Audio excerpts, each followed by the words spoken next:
You stand beside a gas pump and catch the familiar smell of gasoline. You finish filling the tank. You drive away and the smell disappears from the air around you. The moment feels finished, but is it? Hidden inside gasoline vapor is a single chemical called benzene. Its formula is C6H6, which means every molecule is built from 6 carbon atoms and 6 hydrogen atoms locked together in a ring shape. Gasoline itself is not one chemical. It is a complex mixture made of hundreds of different compounds, and benzene is only one small part of that mixture.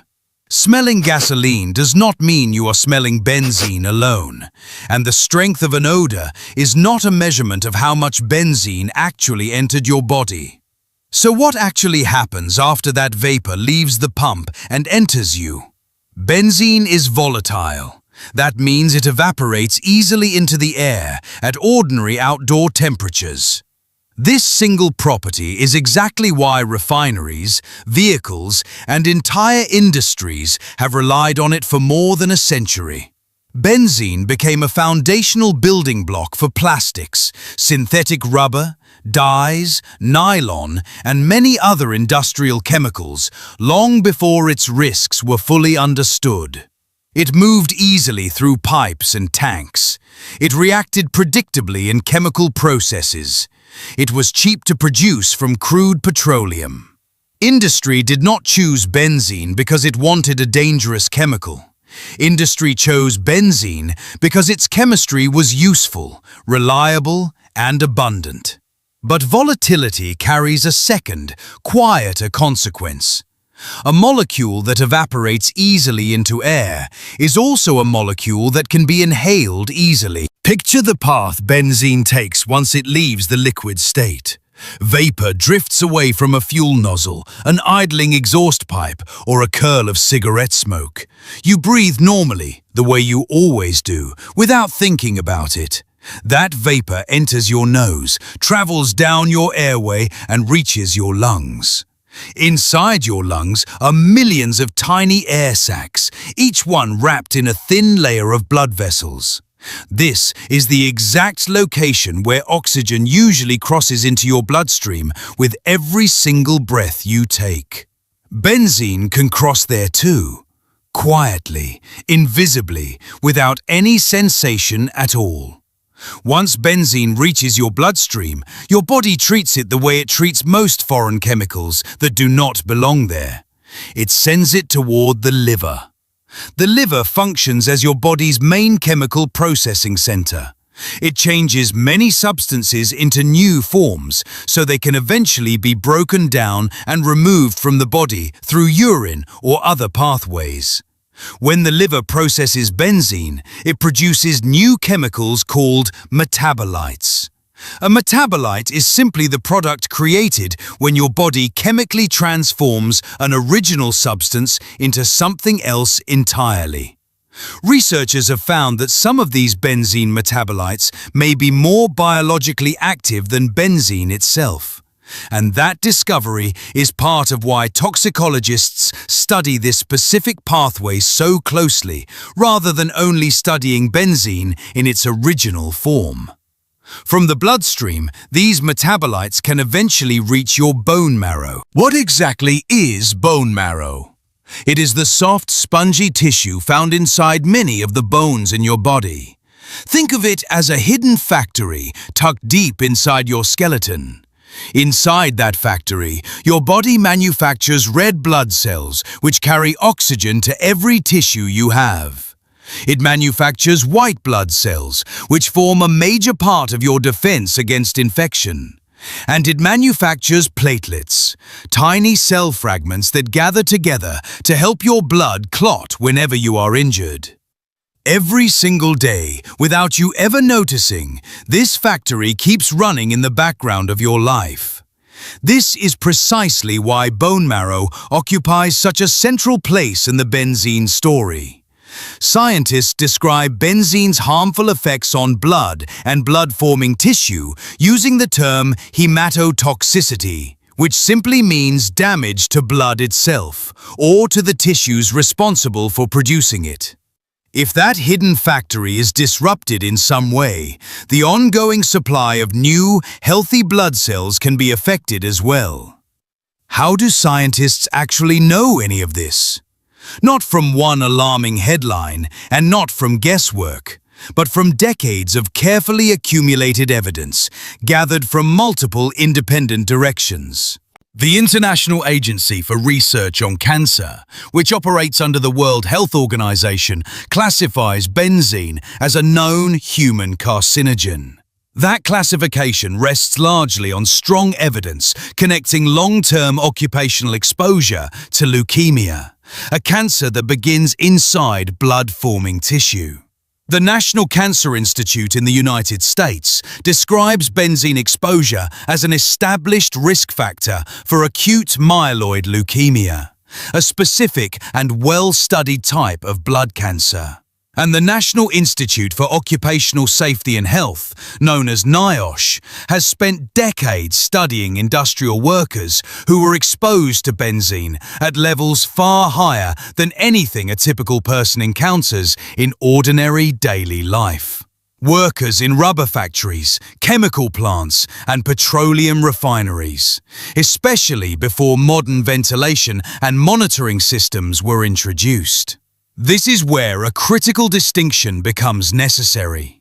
Dose response is the scientific principle that the amount of a substance a person is exposed to, combined with how long and how frequently that exposure occurs, determines the overall level of risk. A factory worker breathing concentrated benzene vapor for entire shifts across years of employment inside a poorly ventilated building faced a fundamentally different reality than someone briefly standing at a modern, regulated gas pump today. Acute poisoning from a very high, short-term benzene exposure is not the same thing as chronic exposure spread out across years. Occupational evidence gathered from industrial workplaces is not automatically identical to ordinary background exposure encountered by the general public. And association, meaning a pattern observed within data, is not automatically the same as causation, meaning direct proof that one specific exposure caused one specific illness in one specific person.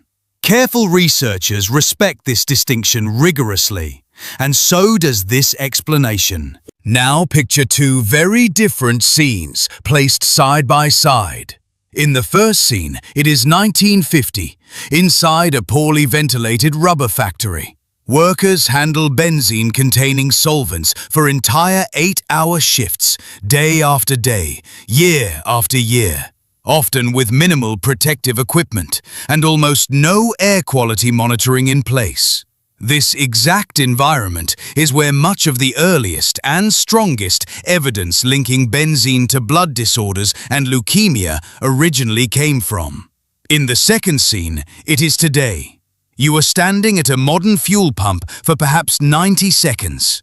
Vapor recovery systems built into many modern pumps are specifically engineered to capture escaping fuel vapor before it ever reaches the open air around you. Gasoline formulations themselves, along with occupational exposure limits, have both been substantially reshaped by decades of research and monitoring from agencies such as the Environmental Protection Agency and the Occupational Safety and Health Administration. Your 90 seconds beside a pump and a factory worker's 10-year industrial career are simply not the same exposure. And treating them as identical would misrepresent everything the evidence actually shows.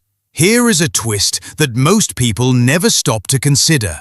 Gasoline is not the largest source of benzene exposure for most people day to day. According to the Agency for Toxic Substances and Disease Registry, tobacco smoke is actually one of the single largest sources of benzene exposure across the general population. Traffic exhaust circulating through dense urban air adds to that background exposure as well, hour after hour, largely unnoticed. In other words, the real story was never only about one dramatic moment beside a fuel pump. It was always about small, repeated, cumulative exposures scattered quietly across an ordinary life, some of which turn out to matter far more than most people ever assume. So what does any of this actually mean for you, standing at a pump today, walking past traffic on your way to work, or sitting near second-hand smoke at a gathering? It does not mean panic. A single breath taken at a filling station is not a leukemia diagnosis waiting to happen, and no serious researcher would claim otherwise. What it does mean is a quiet shift in how you think about invisible chemistry moving through the air around you. The smell fades within seconds, but the exposure it briefly represented is not automatically erased the moment the odor disappears from your senses. Reducing unnecessary exposure is not about fear at all. It is about a handful of small, sensible habits repeated consistently over time. Turning your engine off while refueling instead of letting it idle beside you. Not lingering directly over an open fuel nozzle any longer than the task actually requires. Avoiding unnecessary time spent inside tobacco smoke, second-hand or otherwise. Never idling a car engine inside a closed garage. Keeping fuel containers sealed and properly stored rather than left open on a shelf. Following workplace ventilation rules and product safety labels closely if your job involves solvents, fuels, or other volatile chemicals. None of these habits require fear. They simply respect what nearly a century of toxicology, occupational research, and public health monitoring has already carefully taught scientists about one small, 6-carbon ring of a molecule. You finish filling the tank. You close the fuel cap. And this time, you understand exactly what happened, quietly, in the 90 seconds it took. The smell is already gone.